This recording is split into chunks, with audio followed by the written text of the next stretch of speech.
Assalamu alaikum wa rahmatullah, smart culinary ke muku barka da wannan lokaci. Ya ibada, to Allah ya karba mana. A yau abin da zamu shine lemon gero. Wannan lemon ba a bawa yaro mai kiwa, ga daɗi kuma gashi babu wahala. Da farko na dan jika gero na, ba sai kin surfa ba, zaki dan jika shi ne awa 1 ko 2 ma ya isa. Ba sai ya daɗe a cikin ruwa ba, shikenan sai ki samu kwakwaki. In kina so ki bare, in ba ki so ki bar bayan ta, dan ni gaskiya ban bare ba. Sai kuma jinja, sai kuma kanamfari, gashi nan kuna gani.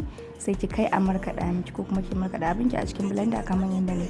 Gashi nan kuna gani. Bayan na markaɗa, sai ki samu rariyarki mai laushi ko mai manyan bula kamar tawa. Na yi amfani da mai manyan bula ne, to zan yi tishi 2. In mai laushi ce tishi 1 ma ya isa, saboda gaskiya ba a son yayi gudaji. Gashi nan bayan na gama tacewa na farko, sai na zuba ruwa nake ɗaure dusan nawa. Bayan kin gama ɗaurewa sai ki zubar, sai ki ƙara tacewa. Idan kuma kin yi amfani da mataci ne ma, kun ga shi ma tata ɗaya ya isa, saboda shi yana da laushi sosai. To gashi nan kamar yadda kuke gani, na gama tacewa ta farko. Gashi nan ina yin tata ta biyu ne.